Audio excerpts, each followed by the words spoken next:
श्री परीक्षित जी महाराज को श्राप लगा है, तो जितने भी बड़े बड़े ऋषि मुनि थे, महात्मा गण थे, सभी गंगा जी के किनारे श्री परीक्षित जी के सामने एकत्रित हो गए। सभी ने अपने अपने कर्मानुसार उनको उपाय बताया कि जप करने से तुम्हारी मुक्ति होगी, तप करने से मुक्ति होगी, अनुष्ठान करवाओ, यज्ञ करवाओ, हवन करवाओ।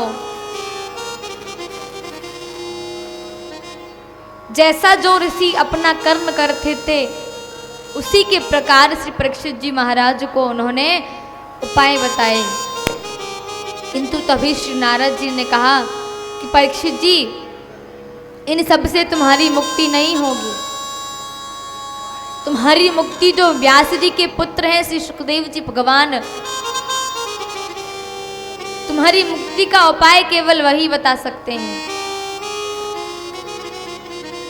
तभी गंगा जी के किनारे पर तत्रा भवन भगवान व्यास पुत्रो, श्री सुखदेव जी भगवान श्री परीक्षित जी के सामने आकर के खड़े हो गए। परीक्षित जी ने उनकी पूजा अर्चना वंदना की। उसके पश्चात प्रश्न किया कि प्रभु, म्रियमाणस्य किम कर्तव्यम, मरने वाले व्यक्ति को क्या करना चाहिए, उसकी मुक्ति का उपाय क्या है, कैसे वो इस भव सागर से पार हो सकता है। ऐसा प्रश्न सब श्री सुखदेव जी भगवान ने सुना तो एकदम गदगद हो गए। बोले, श्रोता ऐसा जिसने लोक हित के लिए ये प्रश्न किया है। अगर परीक्षित जी कहते कि 7 दिन में मेरी मृत्यु होने वाली है, प्रभु मुक्ति का उपाय बता दो, तो वो केवल व्यक्तिगत प्रश्न हो गया।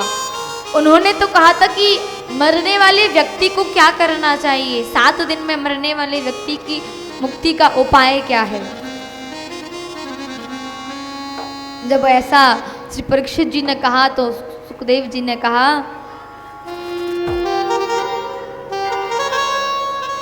वरियाने स्ते प्रश्न कृतो लोक हितम नृपः आत्मवित् सम्मतः पुंसाम श्रोतव्यादिषु यः परः।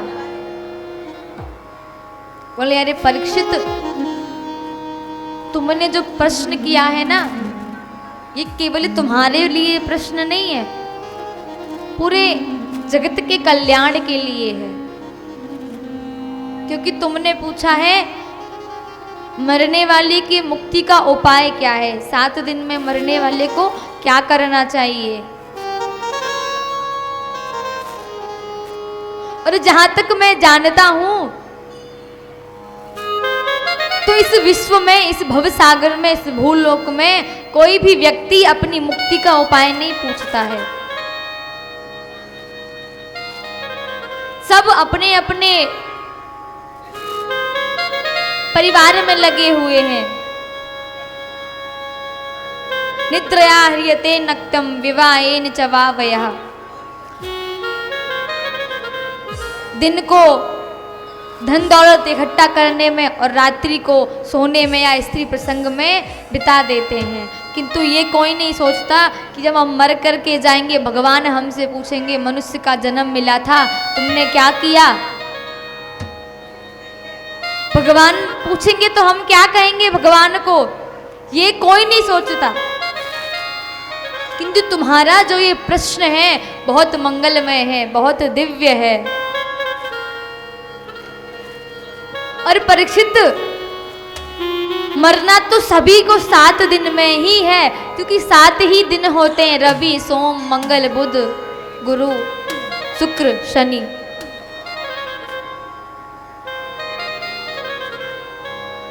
ये 7 ही दिन होते हैं और इन 7 दिनों के अंदर ही सभी को जाना है।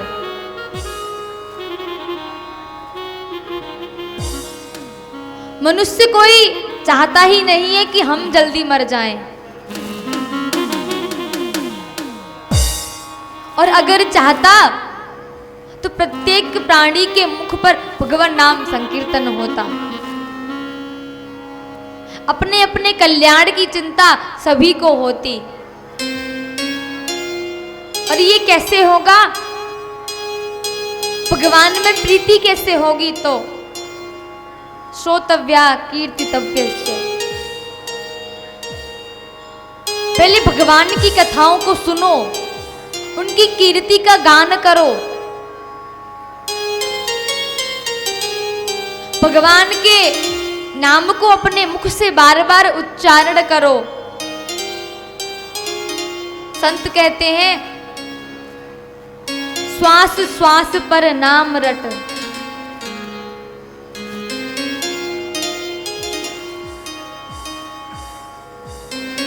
हर एक श्वास पर भगवान श्री कृष्ण का नाम होना चाहिए।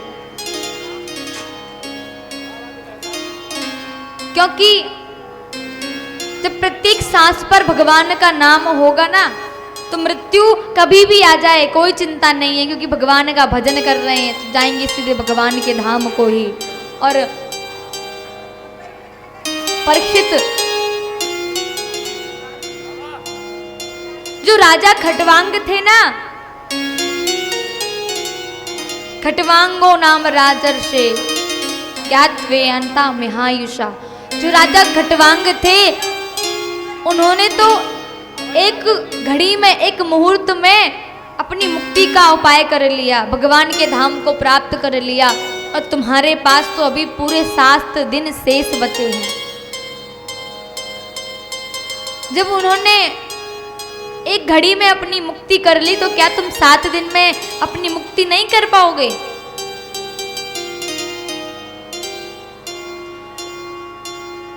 जब ऐसा मंगलमय श्री सुखदेव जी ने परीक्षित जी को उपदेश दिया, तो एकदम गदगद होकर के पूछे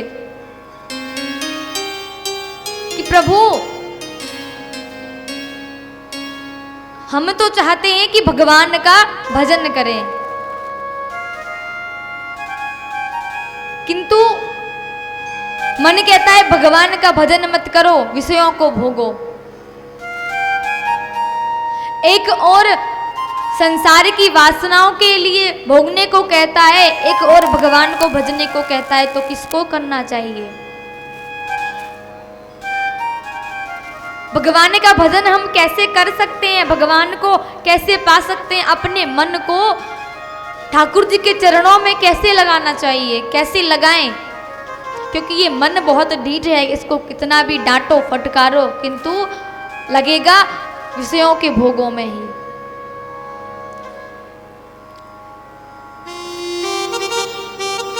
तो श्री सुखदेव जी ने कहा, जितासनो जितश्वासो जित संगो जितेन्द्रियः स्थूले भगवतो रूपे मना संधारयेत्य।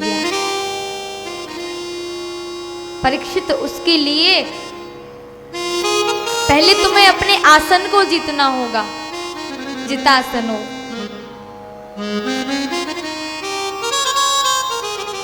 जब तुम्हारा आसन पवित्र हो जाएगा ना, तो तुम भगवान का भजन करने बैठोगे तो तुम्हारा मन गोविंद के चरणों में ही लगेगा, इधर उधर जाएगा ही नहीं।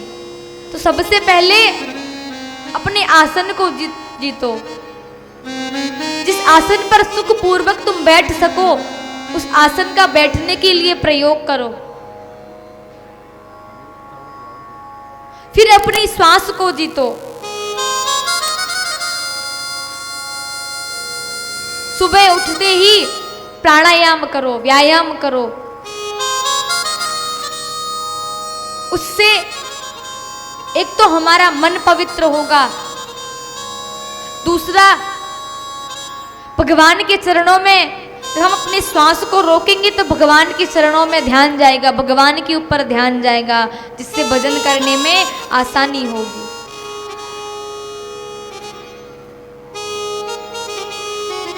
अपनी इंद्रियों को जीतो।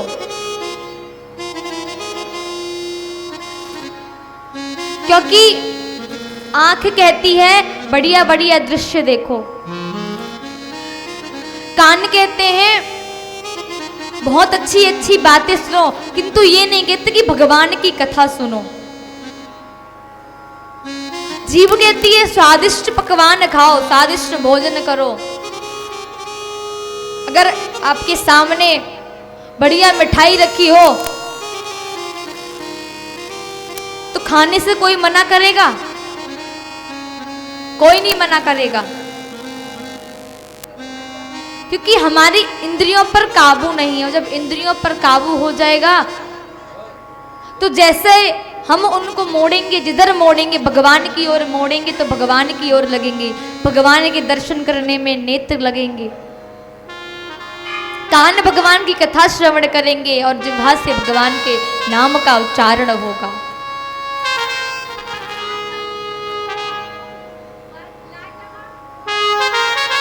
ये कब होगा? जब हमारा संग अच्छा होगा। अपने संग को भी देखना है कि हम गलत इंसान का संग कर रहे हैं या सही इंसान का संग कर रहे हैं। सबसे ज्यादा फर्क केवल संग का पड़ता है।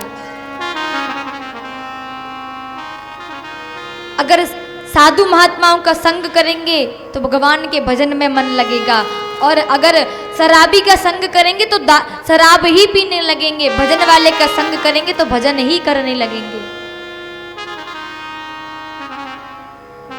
जैसा संग करेंगे उसकी संगति से हमारे ऊपर असर आएगा। बुरे इंसान की संग करोगे तो कब तक अपने आप को रोक पाओगे? प्रतिदिन उसके साथ में रहना है, एक ना एक दिन तो खराब संग हो ही जाएगा, एक ना एक दिन तो ये मन बदल ही जाएगा। इसलिए संग को भी जीतना बहुत महत्वपूर्ण है। और बहुत लोग तो किसी के भले के लिए किसी बात की अगर मना करोगे तो उसका उल्टा मतलब ही निकालते हैं। कोई अगर बीड़ी पीता है उससे आप मना करोगे ना तो वो मानेगा थोड़ी, आपके ऊपर उल्टा चढ़ जाएगा। अरे तुम्हें क्या पता इसका स्वाद क्या होता है, तुम्हें क्या पता इससे क्या लाभ होता है। क्योंकि कोई भी किसी की सुनने के लिए तैयार ही नहीं है। ये कलयुग है। यहां तक कि गुरु जो होता है हमारे भले के लिए सब करता है, हमारे भले के लिए सब सोचता है। और जो शिष्य होते हैं ना, अपने गुरुदेव की बात को का भी उल्टा मतलब निकालते हैं। एक गुरुजी थे, उनके अनेकों शिष्य थे, किंतु उन अनेकों शिष्यों में से एक उनका शिष्य बीड़ी पीता था, भगवान का भजन नहीं करता था। कंठी तो पहन ली, दीक्षा तो ले ली, तिलक चंदन लगा के घूम रहा है। क्या फायदा ऐसे तिलक चंदन का, क्या फायदा ऐसी कंठी का जब भगवान का नाम ही मुख से नहीं निकलता। तो गुरुदेव ने उसको कहा कि बेटा तुम ये बीड़ी पीते हो, ये हानिकारक है, इसको छोड़ दो, इसको नहीं पीना चाहिए। चेला नहीं माना। गुरुदेव प्रतिदिन उसको मना करते, किंतु उसकी आदत थी बीड़ी पीना, वो नहीं छूटी।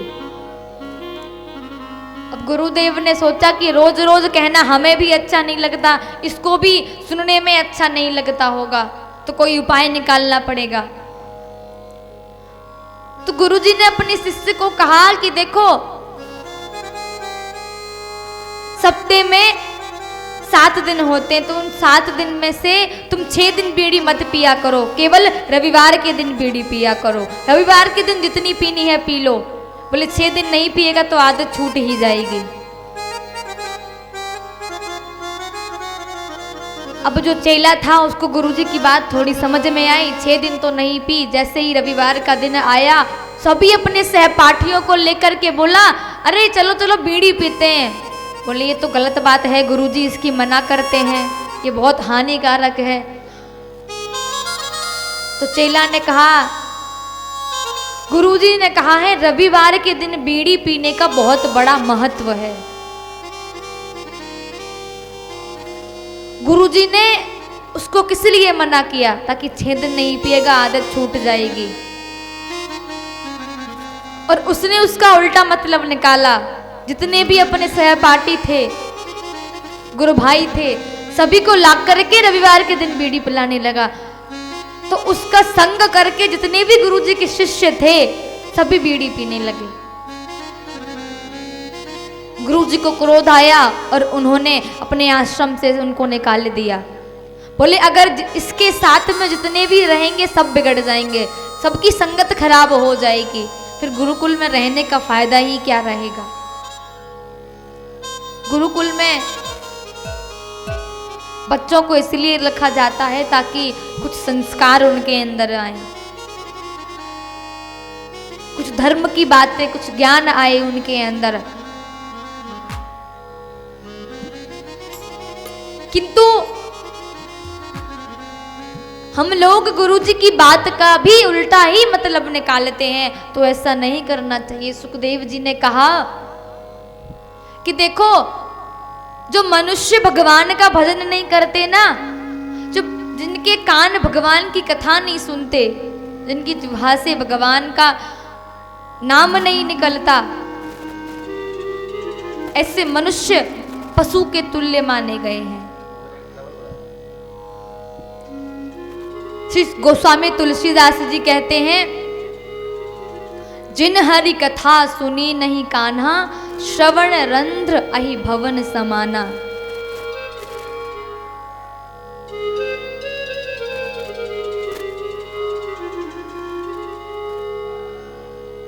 और नैनों से ठाकुर जी के दर्शन नहीं किए, नेत्रों से भगवान के दर्शन नहीं किए, संतों के दर्शन नहीं किए, तो ये भी मोर पंख के समान बताए गए हैं।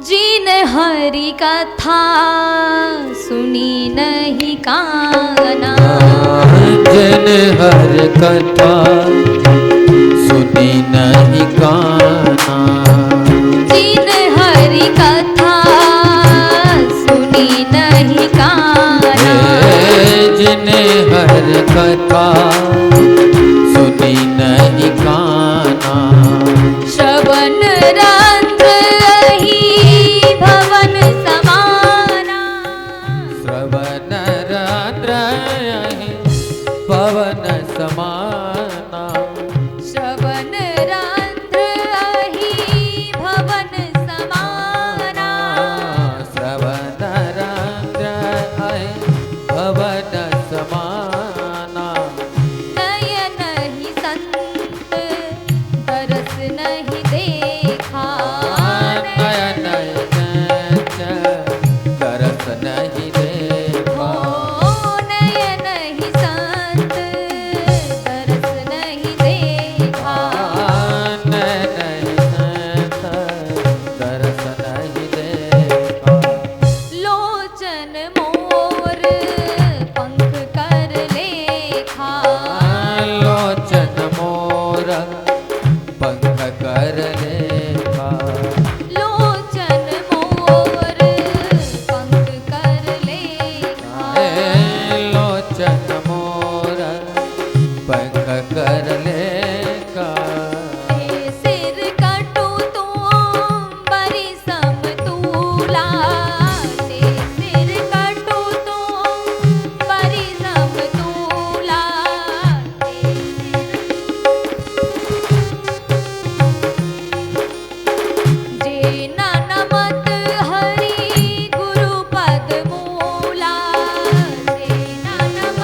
हर चरित न जो हर साथी।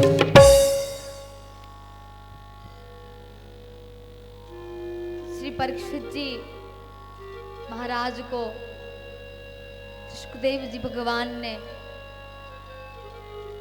मंगलमय भगवान का जो भजन नहीं करते, भगवान का कीर्तन नहीं करते, भगवान के सामने जिनका मस्तक नहीं झुकता, जिनकी जिह्वा से भगवान का नाम उच्चारण नहीं होता, जो मनुष्य भगवान की कथा सुन करके पुलकित नहीं होता, उनको, उन सभी को पशु तुल्य माना गया है, उन सभी को पशु बताया है। परीक्षित जी से कहा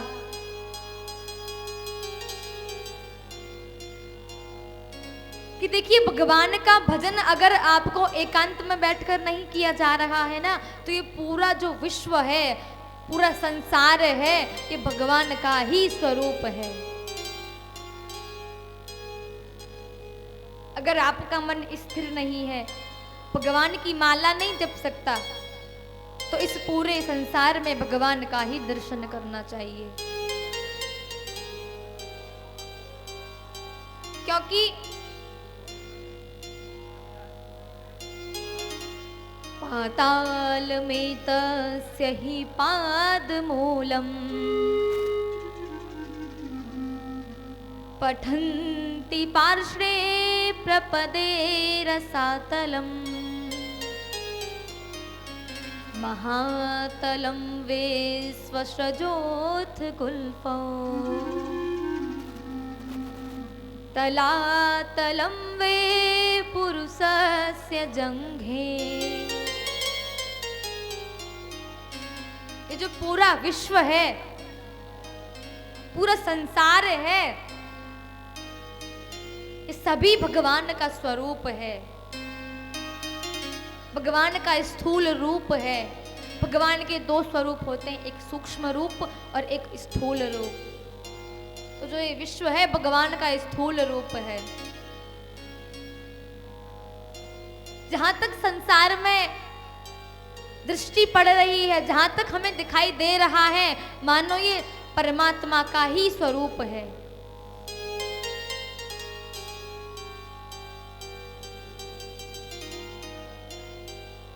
क्योंकि जो ठाकुर जी के कमरे हैं ना, उसके नीचे के 14 लोक हैं, उसके ऊपर भी 14 लोक हैं, और जो बीच की जो कमर है वो ये पृथ्वी लोक है। तो इसीलिए जहां तक नेत्रों से देखा जा सकता है, जहां तक हमें दिखाई पड़ रहा है, वो भगवान का ही स्वरूप है। प्रत्येक मनुष्य में, प्रत्येक पशु में, प्रत्येक पक्षी में, वृक्षों में, हर एक वस्तु में केवल और केवल भगवान का दर्शन करो।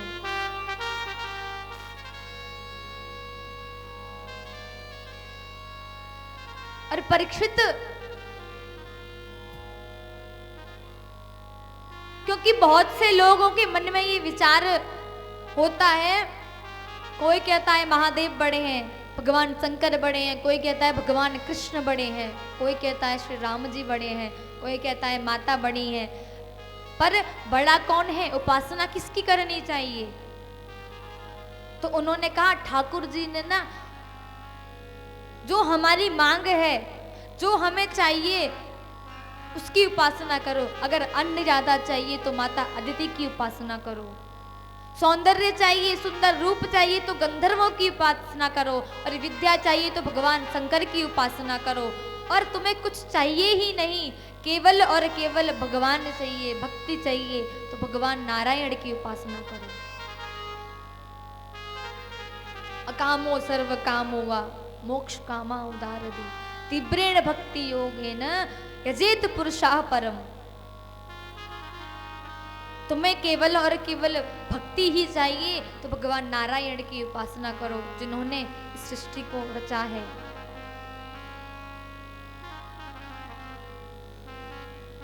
जब ऐसे श्री परीक्षित जी ने श्रवण किया तो बोले, प्रभु हमने तो सुना है कि जो मनुष्य है ना, इसको पशुओं की तुलना की गई है, मनुष्य से पशुओं के तुल्य माना गया है, क्योंकि ना तो इसका मन भजन में लगता है, न भगवान के कार्यों में लगता है। तुलसीदास जी कहते हैं, कर से कर्म करो विधि नाना, मन राखो जहां कृपा निधाना। अगर हम कार्य भी कर रहे हैं तो मन को भगवान के चरणों में राखिए।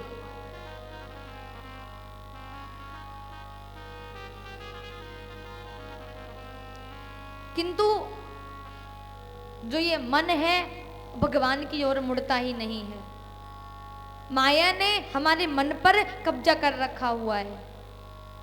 कितना भी मोड़ने की कोशिश करेंगे ना, तो एक दिन भजन करेगा, 2 दिन करेगा, तीसरे दिन फिर संसार में आकर के लग जाएगा।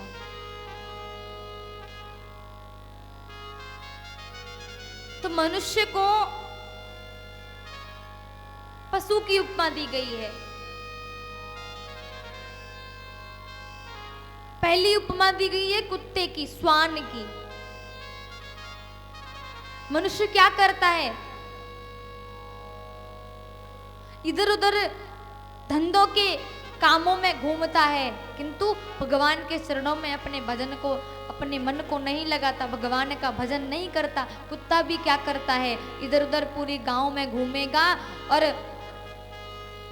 जब उसकी और कोई दूसरा अगर नजर उठाकर देखेगा तो उससे कलह करेगा, उससे लड़ाई झगड़ा करेगा। यही प्रत्येक मनुष्य करता है।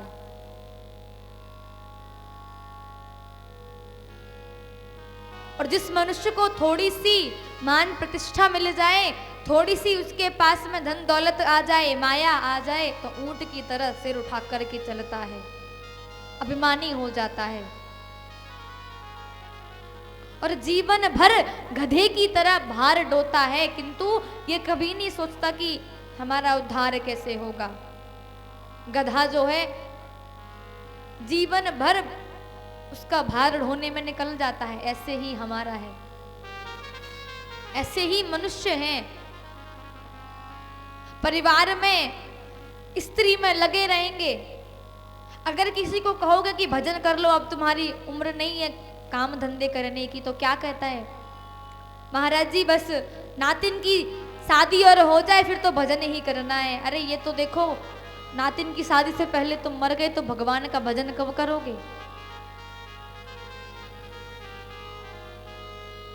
मरने के लिए रखे हैं, किंतु भगवान के भजन नहीं करना है। घर वाले सोचते हैं दादाजी कब यहाँ से पधारे, दादाजी सोचते हैं पोती का विवाह करके ही जाएंगे।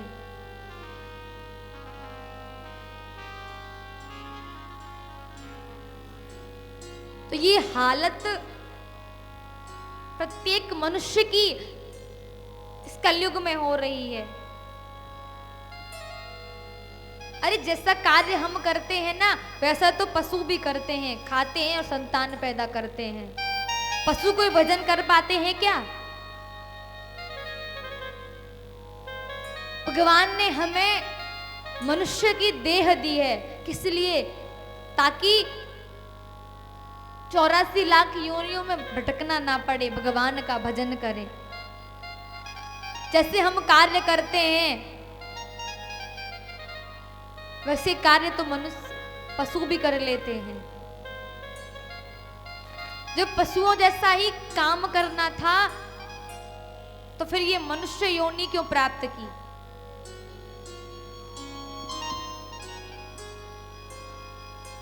श्री सुखदेव जी कहते हैं, परीक्षित,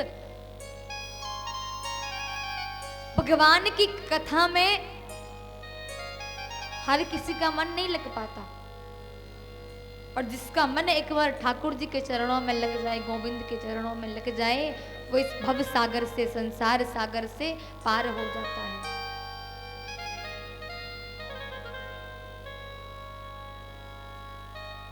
श्री परीक्षित जी ने प्रश्न किया, प्रभु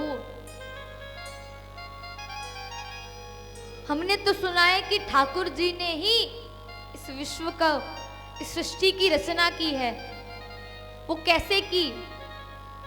जब वो जानते थे कि मनुष्य आलसी होते हैं, भजन नहीं करते, तो उन्होंने मनुष्य क्यों बनाया? सुखदेव जी कहते हैं कि प्रत्येक मनुष्य एक जैसा नहीं होता है। हाथ की पांचों उंगलियां बराबर नहीं होती। इसलिए भगवान को तो अपनी सृष्टि का विस्तार करना था, उनको तो अपनी एक लीला करनी थी। जब इस विश्व में कोई नहीं था, पूरे लोक में, संसार में कोई था ही नहीं, चारों तरफ जल ही जल था। भगवान केवल नारायण ही जल में विराजमान थे। तब उनकी इच्छा हुई एक से अनेक होने की। उन्होंने अपने मन में विचार किया कि अकेले रहते रहते बहुत दिन हो गए, अब थोड़ी सृष्टि की जाए, थोड़ी लीला की जाए। तो ठाकुर जी ने जल से ही, ठाकुर जी जल के भीतर से सैया पर विराजमान थे, तभी उन्होंने अपने नेत्र बंद किए और अपने नाभि से कमल प्रकट हुआ, जिसके ऊपर ब्रह्मा जी का अवतार हुआ। जैसे ही ब्रह्मा जी का अवतार हुआ, चारों तरफ उन्होंने देखा तो चार मुख हो गए, नाम हो गया चतुरानन। किंतु ब्रह्मा जी को अपने अलावा कोई दिखाई ही नहीं दिया, चारों तरफ जल ही जल है। सोचने लगे कि मैं कौन हूं, किस कारण मेरा जन्म हुआ है, मुझे क्या करना है।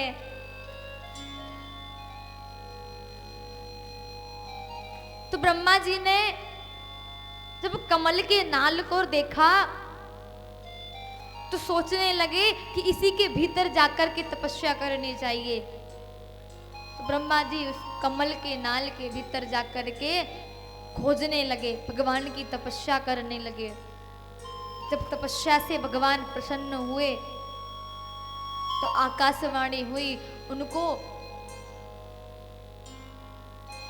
वर्णमालाओं में से 16वां और 21वां अक्षर सुनाई दिया कि तप करो। ब्रह्मा जी ने फिर से तप किया तो भगवान नारायण साक्षात उनके सामने प्रकट हो गए। उनसे पूछा, प्रभु मुझे क्या करना है? भगवान ने कहा कि तुम्हें सृष्टि का कार्य सौंपा जाएगा, तुम्हें सृष्टि करनी है और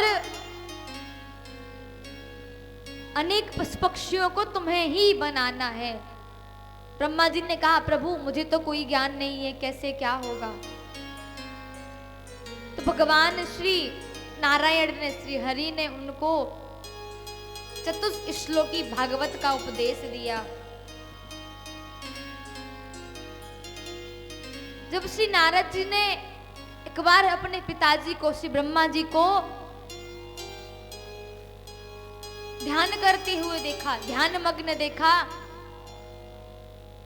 तो पिताजी से पूछने लगे, अरे पिताजी, इस सृष्टि की रचना तो आपने की है, संसार को तो आपने रचा है, दुनिया आपका ध्यान करती है, पर आप किसका ध्यान कर रहे हो? तो श्री ब्रह्मा जी ने कहा, नहीं नहीं पुत्र, इस संसार को मैंने नहीं रचा है, मुझे भी रचने वाला कोई है जिसका मैं ध्यान करता हूं।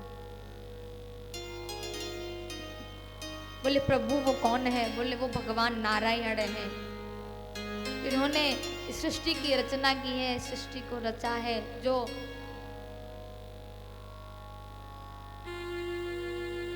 सभी को मुक्ति देने वाले हैं, मैं तो केवल उनका एक छोटा सा नौकर हूं।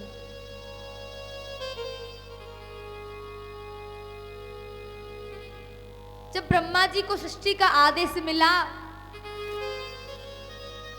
सर्वप्रथम उन्होंने अपने मन से 4 मानस पुत्रों को जन्म दिया, सनक, सनंदन, सनातर और सनत कुमार, जो ठाकुर जी के मानसिक पुत्र थे। ब्रह्मा जी ने उनको आदेश दिया कि जाओ जाकर के सृष्टि करो। तो उन्होंने कहा पिताजी अगर हमें सृष्टि ही करनी होती तो हम पैदा ही क्यों होते, हमें तो केवल और केवल भगवान का भजन करना है। तो श्री ब्रह्मा जी को क्रोध आया और उन्होंने अपने चारों पुत्रों को श्राप दे दिया कि तुम मेरी आज्ञा का पालन नहीं कर रहे हो ना, तो तुम जाओ, हमेशा 5 वर्ष के ही बने रहोगे। तो आज भी सनक, सनंदन, सनातन और सनत कुमार चारों भाई 5 वर्ष के ही हैं और 24 घंटे मुख पर भगवान का नाम जाप रहता है, हरिशरणम हरिशरणम। जब ब्रह्मा जी को क्रोध आया तो उनके बहुत से एक छोटा सा बालक रोते हुए प्रकट हुआ, पैदा होते ही रोने लगा। तो ब्रह्मा जी ने उनका नाम रखा रुद्र। जैसे ही ब्रह्मा जी ने उनको कहा कि तुम जाकर के जाओ सृष्टि करो, अब जो भगवान रुद्र से सृष्टि करने लगे भूत प्रेतों की, भूत प्रेतों की सृष्टि जब करने लगे तो ब्रह्मा जी को लगा अरे हम तो मनुष्यों की सृष्टि कर रहे हैं और इनके भूत प्रेत तो हमारे मनुष्यों को खा जाएंगे, मार ही देंगे। उनको आदेश दिया कि अपनी सृष्टि बंद करो और कैलाश पर्वत पर जाकर के भजन करो, तपस्या करो, तब जाकर के सृष्टि करना।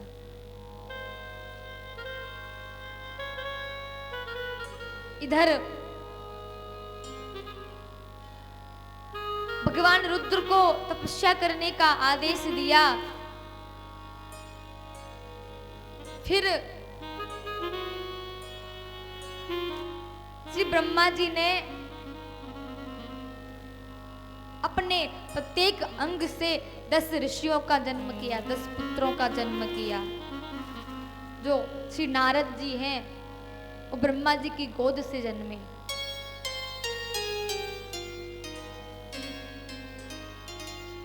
और अपनी वाणी से माता सरस्वती का जन्म किया। जो माता सरस्वती थी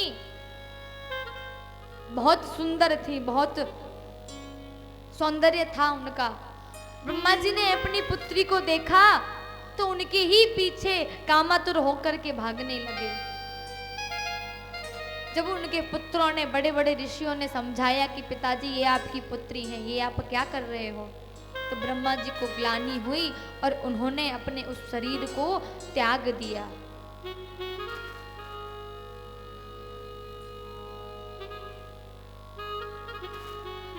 दूसरी देह धारण की तो उन्होंने अपने वाम अंग से शतरूपा और दाएं अंग से श्री मनु जी को जन्म दिया।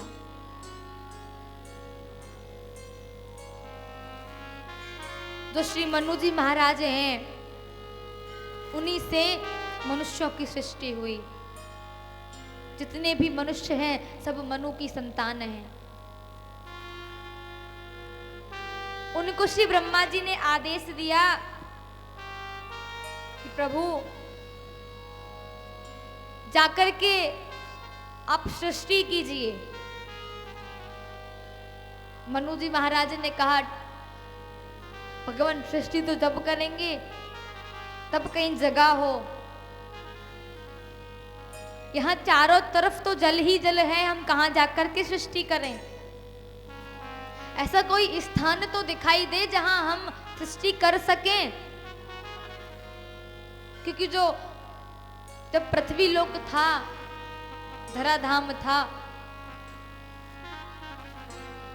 ये जल के भीतर जो हिरण्याक्ष था, हरण करके पृथ्वी को जल के भीतर ले जा करके रख दिया उसने। अब ब्रह्मा जी विचार करने लगे कि सृष्टि कहाँ करेंगे। नेत्र बंद करके भगवान का ध्यान करने लगे, तभी उनको छींक आई और नासिका छिद्र से एक वराह के रूप में अंगुष्ठ के बराबर ठाकुर जी प्रकट हुए। जैसे ही देखा वराह के रूप में, सभी देवता घबराने लगे, अरे ये कौन है, ये अचानक कहां से प्रकट हो गया। तो भगवान धीरे धीरे भगवान ठाकुर जी ने अपना विशाल पर्वताकार रूप धारण कर लिया। और जो समुद्र था उसके बीच में छलांग लगाई और सीधे जहां पर पृथ्वी थी वहां गए। मानो जिससे ठाकुर जी ने समुद्र के भीतर छलांग लगाई हो तो समुद्र का पेट फट गया हो।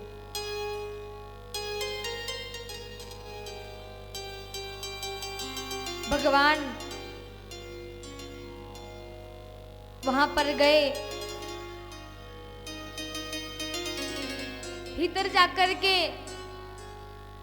देखा कि पृथ्वी जल के भीतर है। परीक्षित जी ने प्रश्न किया कि प्रभु, जो ये राक्षस था हिरण्याक्ष, ये किसका पुत्र था? ठाकुर जी ने इसका उद्धार किस प्रकार किया? तो श्री सुखदेव जी कहते हैं कि भगवान, जो कश्यप ऋषि हैं, उनकी पत्नी है माता दिति, जिनके ये दो पुत्र थे, हिरण्याक्ष और हिरण्यकशिपु। एक समय सायं का समय था, श्री कश्यप ऋषि जी भगवान का भजन कर रहे थे, संध्या वंदन कर रहे थे। तभी माता दिति आई, कामातुर होकर के उनको कहने लगी कि प्रभु, मुझे पुत्र प्राप्ति का मार्ग बताइए। तो श्री कश्यप ऋषि जी ने कहा कि ये सायं का समय है देवी, इस समय भगवान का भजन करना चाहिए, क्योंकि संध्या के समय भगवान शंकर आकाश मार्ग से भ्रमण करते हैं। जो भगवान का भजन करता है उसके घर में प्रवेश करते हैं, और जो भगवान का भजन नहीं करता, कामों में लगा होता है, विषय वासनाओं में लगा होता है, भगवान शंकर उनसे रुष्ट होकर के उन्हें श्राप दे देते हैं। इसीलिए इस समय केवल और केवल ठाकुर जी का भजन करना चाहिए। किंतु जो माता दिति थी, उन्होंने कश्यप ऋषि जी की बात को नहीं माना।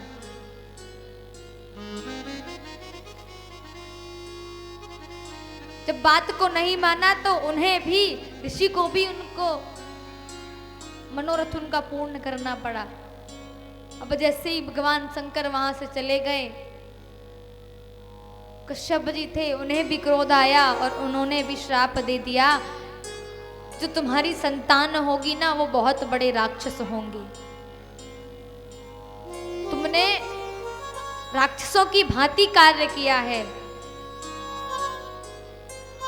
तो तुम्हारे संतान भी राक्षस ही होगी। जब माता दिति ने ऐसा सुना तो मां क्षमा मांगने लगी और अपने संतानों को राक्षस होने के कारण माता दिति ने 100 वर्ष तक उन्हें अपने गर्भ में धारण किया, जिससे इस सृष्टि की रक्षा हो सके, क्योंकि राक्षस हैं, उत्पात मचाएंगे। 100 वर्ष के बाद में जब उन दोनों का जन्म हुआ तो जन्म होते ही दोनों का शरीर एकदम पर्वताकार विशालकाय हो गया। दोनों बहुत राक्षस बलशाली थे, पृथ्वी पर उत्पात मचाने लगे, सभी देवताओं को मारने लगे। एक समय श्री नारद जी महाराज मार्ग से जा रहे थे, तभी हिरण्याक्ष ने उन्हें आकर के रोक लिया। नारद जी से कहने लगे कि कोई ऐसा प्राणी बताओ जो हमारे हाथों की खुजली को शांत कर सके, जो हमसे युद्ध कर सके। बहुत दिन हो गए हमने किसी से युद्ध नहीं किया। नारद जी ने कहा कि आप एक काम कीजिए, जल के जो देवता हैं वरुण जी, उनके पास में जाइए। वरुण जी के पास में गया हिरण्याक्ष। वरुण जी से जाकर के बोला, ए वरुण, आकर के मुझसे युद्ध कर। अब महाराज वरुण देव तो हाथ जोड़ने लगे, अरे अरे, जब तुम्हारी उम्र के थे तो बहुत युद्ध किए थे, किंतु अब हम युद्ध के योग्य नहीं रहे। अब हमारे ऊपर बुढ़ापा आ गया, अब हमारी युद्ध करने की उम्र नहीं है। और अगर तुम्हें युद्ध करना ही है ना, तो जो तुम्हारी पृथ्वी है उसको एक वरहा हरण करके ले जा रहा है, जाकर के उससे युद्ध करो, उसको रोको, जाओ। अब जैसे हिरण्याक्ष को पता चला कि एक वराह मेरी पृथ्वी का हरण करके ले जा रहा है, दौड़ा दौड़ा आया। भगवान वराह को जाकर के बोलने लगा, अरे ये मेरी पृथ्वी है, इसको कहाँ ले जा रहे हो? ठाकुर जी ने कहा कि ये पृथ्वी तुम्हारी कहाँ से हो गई? ये तो जल में थी, पहले से ही जल में थी, तो ये पृथ्वी तुम्हारी कैसे हो गई? अब महाराज जो हिरण्याक्ष था, ठाकुर जी को गालियां देने लगा। किंतु भगवान ने क्या किया, जो पृथ्वी थी, धरा देवी थी, उसके अपने बड़े बड़े तंतों पर धारण किया और जल के ऊपर जाकर के स्थापित कर दिया। दोबारा हिरण्याक्ष के पास में गए। उसने कहा, तुमने पृथ्वी को तो ले लिया है, किंतु पहले मुझसे युद्ध करना पड़ेगा। ठाकुर जी बोले, इसी के लिए तो मैं आया हूं, इसीलिए तो मैंने जन्म लिया है, तुम्हारा उद्धार जो करना है। अब महाराज हिरण्याक्ष और भगवान श्री वराह दोनों युद्ध करने लगे। युद्ध करते करते सायं का समय हो गया। देवता बेचारे घबराने लगे, ठाकुर जी जल्दी इसको मार लो, क्योंकि सायं के समय राक्षसों की शक्ति दुगनी हो जाती है।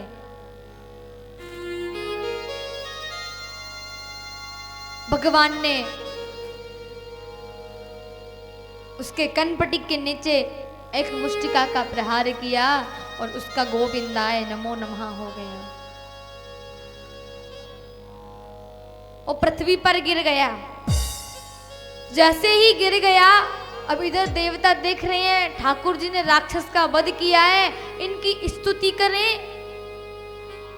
या नहीं करें। देवताओं को अभी संकेत हो रहा है, इतना बड़ा राक्षस, इतना विशाल शरीर, एक मुष्टिका के प्रहार से कैसे मर सकता है? कहीं ऐसा तो नहीं है नाटक करके मूर्छित होने के कारण पड़ा हो? अगर ऐसा ना हो भगवान की हम स्तुति करने लगे, पीछे खड़े होकर हमें ही मारने लगे। बोले बड़ी स्तुति कर रहे थे। ठाकुर जी समझ गए कि देवताओं को अभी शंका है, ये मरा है या जीवित है। भगवान ने उसको उठाया, उठा करके फिर से पृथ्वी पर पटक दिया। जब देवताओं ने देखा अब तो ये बिल्कुल ही मर चुका है, भगवान की स्तुति करने लगे। क्योंकि देवता जो हैं वो बहुत चतुर हैं। जिधर का पक्ष भारी होता है उधर ही चले जाते हैं। भगवान की स्तुति इसलिए करते हैं, भगवान उनकी हर संकट में, हर समय रक्षा करते हैं। और उनको डर भी है, कहीं ये राक्षस है, जीवित हुआ तो हमारे स्वर्ग लोक को हड़प लेगा, हमें मार देगा। तो अपना कार्य करने में देवता बहुत कुशल हैं। इधर भगवान श्री वराह ने हिरण्याक्ष का उद्धार किया। बोलिए बड़ा भगवान की जय। और जो मनु और शत्रुरूपा जी थे वो दशहरा धाम पर आकर के सृष्टि का विस्तार करने लगे। ब्रह्मा जी को आदेश पाया कि जाकर के सृष्टि का विस्तार कीजिए।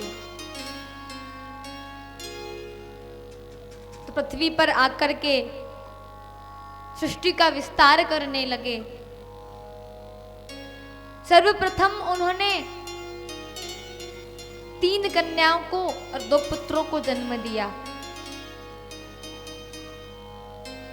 जिनमें जो उनकी मझली जो देवहूति पुत्री थी उसका चरित्र सर्वप्रथम श्री सुखदेव जी महाराज ने श्रवण कराया।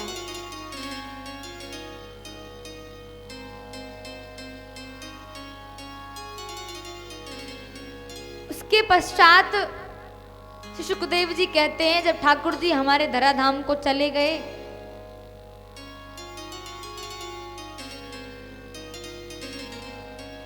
तब विदुर और उद्धव का संवाद हुआ। विदुर जी ने श्री मैत्रेय जी से जाकर के ठाकुर जी की कथा श्रवण की और बोले जब भगवान पांडवों के पक्ष में थे ना, जब कौरव पांडवों को राज्य नहीं दे रहे थे यादा, तो ठाकुर जी ने कहा कि क्यों ना उन कौरवों को जाकर के समझाया जाए, उनसे संधि की जाए। तो ठाकुर जी भगवान श्री कृष्ण अपने भक्तों की खातिर शांति दूत बन करके दुर्योधन के यहाँ गए। दुर्योधन को पता चला कि भगवान उसके यहाँ आ रहे हैं, भगवान उसके घर जा रहे हैं, हस्तिनापुर भगवान आ रहे हैं। तो उसने ठाकुर जी का स्वागत के लिए पूरी हस्तिनापुरी को सजवा दिया और 56 प्रकार के भोजन बनवाए। वो जानता था कि ब्रज का ग्वाला है, खाने का भोजन करने का बहुत लालची है, 56 प्रकार के भोजन कराऊंगा तो मेरी ओर आ जाएगा, पांडवों का पक्ष त्याग देगा। तो उसने भगवान श्री कृष्ण के लिए 56 प्रकार के भोजन बनवाए। जैसे ही भगवान हस्तिनापुरी में गए, दिव्य उनका स्वागत किया। दुर्योधन से जाकर के बात की, बोले दुर्योधन अगर तुम पांडव तुम्हारे भाई हैं, पूरा राज्य नहीं दे रहे हो, आधा दे दो, और अगर आधा भी नहीं दे सकते हो तो वो 5 भाई हैं, उन 5 के लिए 5 गांव ही दे दो। वो एक गांव में रह करके अपना गुजारा कर लेंगे। दुर्योधन थोड़ा विचार करने लगा कि जो उनके मामा जी थे शकुनी, उन्होंने इशारा किया, अरे भांजे ये वही छलिया है जिसने 3 पग भूमि के बहाना लेकर राजा बलि से त्रिलोकी हड़प ली थी। तुमसे 5 गांव मांग रहा है, 5 गांव के बहाने पूरा राज्य ही छीन लेगा, इसकी बातों में मत आना।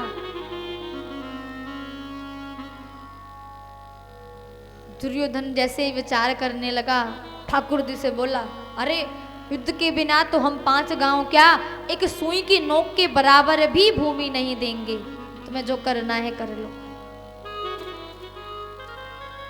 भगवान तो विचारे कर रहे हैं बिना युद्ध के ही कारण हो जाए। भगवान ने कहा, दुर्योधन तुम्हें युद्ध का परिणाम मालूम है, कितनी माताएं पुत्रहीन हो जाएंगी, कितनी पत्नियां विधवा हो जाएंगी, कितने बच्चे पिता से हीन हो जाएंगे। युद्ध करना कोई मामूली बात नहीं है, युद्ध करना कोई खेल नहीं है।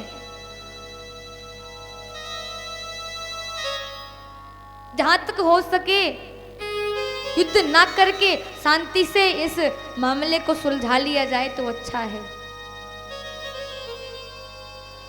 किंतु दुर्योधन अपने मामा जी की मानता था, जैसा मामा जी कहें वैसे ही। और जिस घर में साले की सलाह मानी जाती है वो एक ना एक दिन वो घर गड्ढे में ही जाना है। क्योंकि हमारे ब्रज में कहावत है, दीवार बिगाड़े आरो और घर बिगाड़े सारो।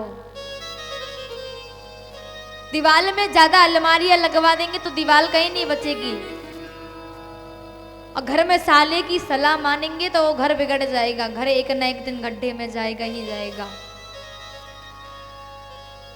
किंतु उसने भगवान के प्रस्ताव को ठुकरा दिया। ठाकुर जी वहां से जाने लगे। अब जानने लगे तो दुर्योधन ने कहा, अरे प्रभु आप ऐसे ही जा रहे हो, मैंने तो आपके लिए 56 प्रकार के भोजन बनवाए हैं।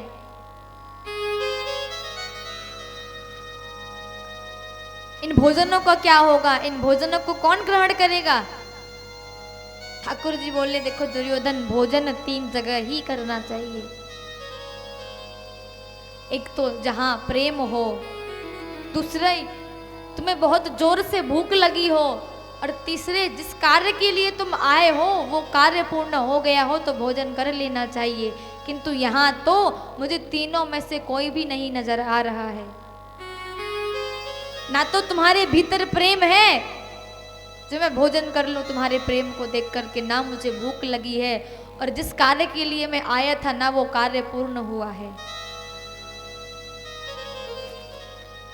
और उसी सभा में श्री विदुर जी खड़े हुए थे। ठाकुर जी के विदुर जी के घर भी जाना था तो उन्होंने कहा, और अगर हमें भूख भी होगी तो भी तुम्हारे यहाँ भोजन नहीं करेंगे। बोले क्यों? कि आज हमारा निमंत्रण काका विदुर जी के यहाँ है।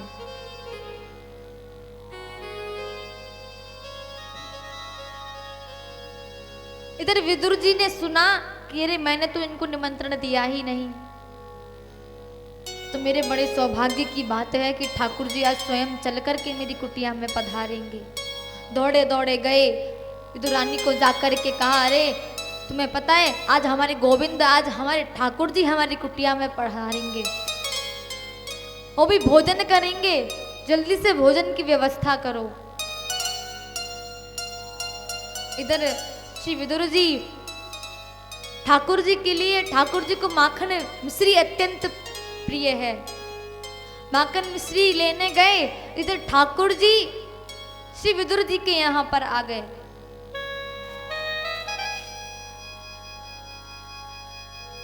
जैसे ही विदुर जी की कुटिया के द्वार पर आए, दरवाजा बंद था, विदुरानी स्नान कर रही थी। ठाकुर जी द्वार से आवाजें लगा रहे हैं, अरे काकी दरवाजा खोलो।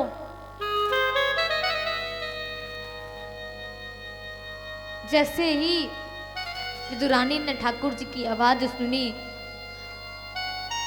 स्नान कर रही हैं, किंतु प्रेम इतना है ठाकुर जी में, चरणों में प्रेम इतना है, स्नान करते करते ही दरवाजा खोलने के लिए आ गए। उन्हें पता ही नहीं है कि मैं क्या कर रही हूँ, कैसे ठाकुर जी के पास जा रही हूँ।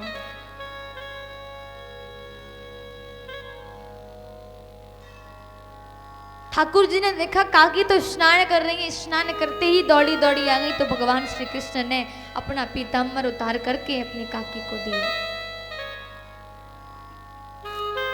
जब विदुरानी ने देखा तो वस्त्र धारण करके आई। अब भगवान श्री कृष्ण को छोटी सी कुटिया है, उसमें चारों तरफ घुमाती फिर रही है, कहाँ इनको बिठाऊं।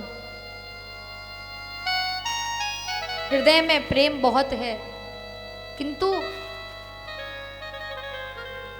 कहीं इतना स्वच्छ स्थान नहीं मिल रहा है ठाकुर जी को जहां बिठा पाऊं। पूरी कुटिया में ठाकुर जी को घुमा दिया, यहाँ नहीं यहाँ बैठो, यहाँ नहीं यहाँ बैठो। ठाकुर जी बोले, काकी घुमाती ही रहोगी कि कहीं बिठाओगी भी? मुझे बड़ी जोर की भूख लगी है और आपने तो अभी मुझे बैठने ही नहीं दिया। मैंने तो सोचा था काकी के यहाँ जाकर के स्वादिष्ट भोजन करूंगा।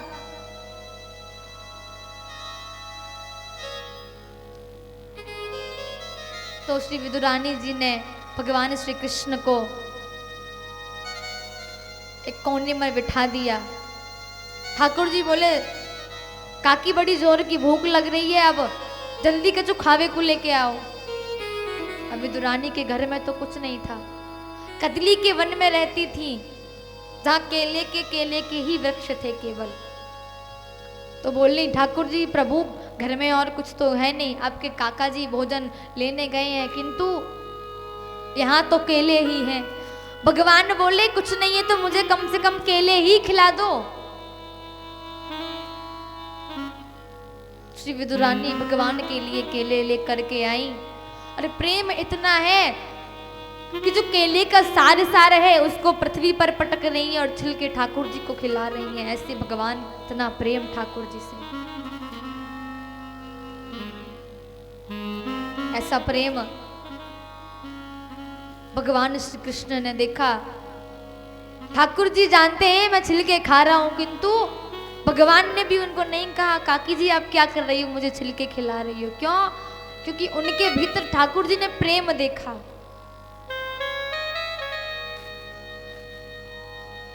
प्रेम के वशीभूत होकर के भगवान ये भी भूल गए कि मैं भगवान हूं। इधर विदुर जी आए, उन्होंने देखा कि ठाकुर जी को छिलके खिला रही हैं, तो आकर के फटकारने लगे, डांटने लगे। अरे तुम्हें इतना भी नहीं पता ये भगवान है, तुम केले की वजह इनको केले के छिलके खिला रही हो। विदुरानी ने जैसे ही देखा तो क्षमा मांगने लगी। अरे गोविंद,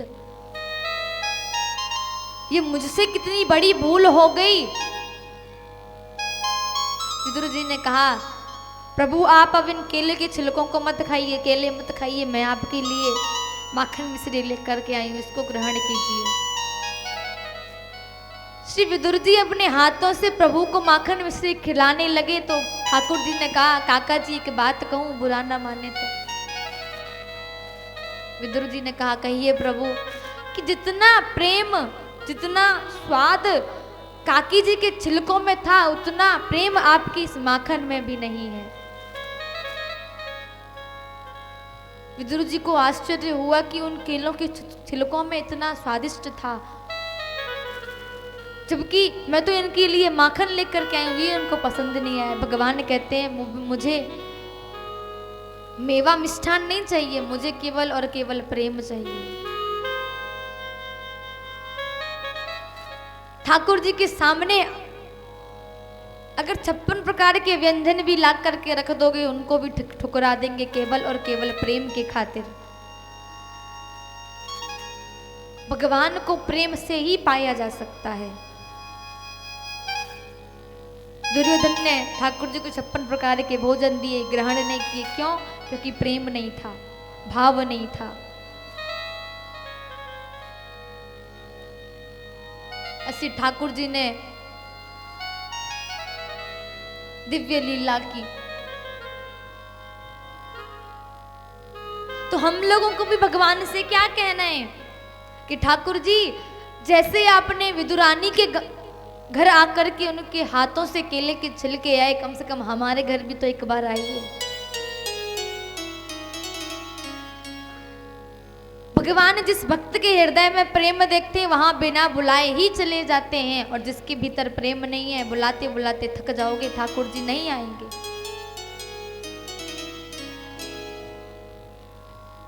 हमें भी भगवान से यही प्रार्थना करनी है कि प्रभु एक बार हमारे घर भी तो आइए, हमें भी तो आकर के दर्शन दीजिए। कहीं ऐसा ना हो हमारे प्राण निकल जाएं और आपके दर्शन ही ना हो। तो आइए ठाकुर जी से हम भी प्रार्थना करते हैं।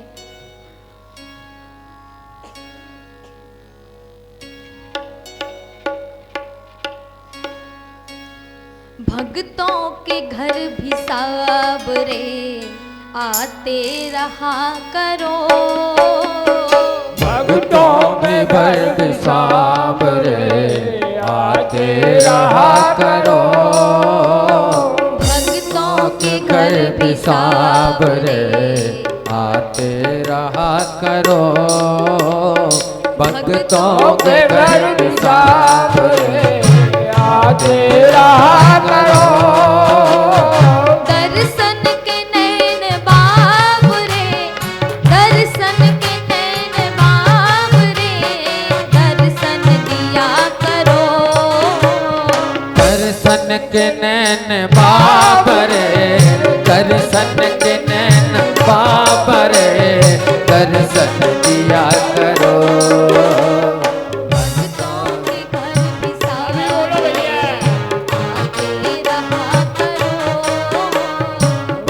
भक्तों के घर पेशाब रे आते रहा करो।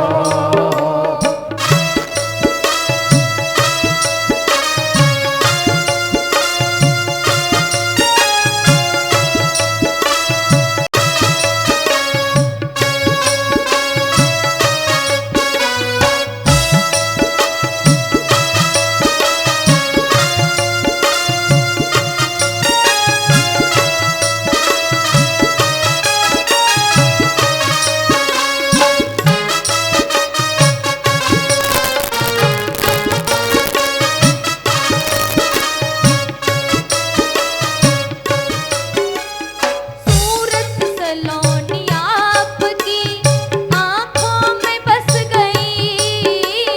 सूरत सलोनी आपकी आँखों में बस गई।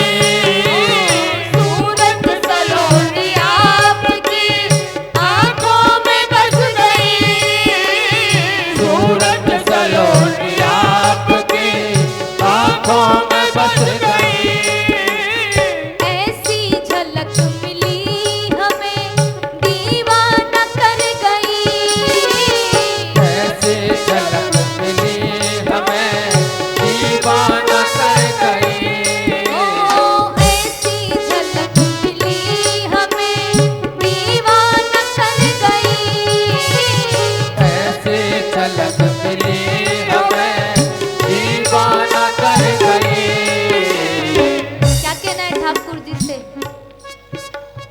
बढ़ती रहे दीवानगी, बढ़ती रहे दीवानगी, ऐसी कृपा करो। बढ़ती रहे दीवानगी, ऐसी कृपा करो।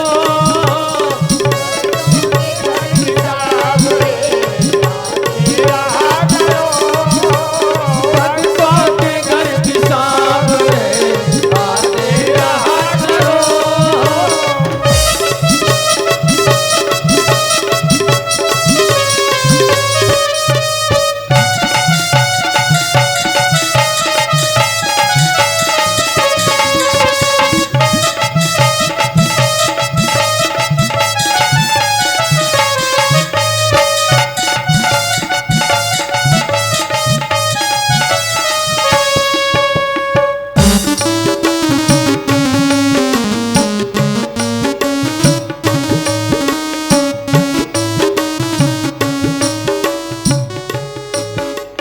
कुछ ना घटेगा आपका आकर तो देखिए।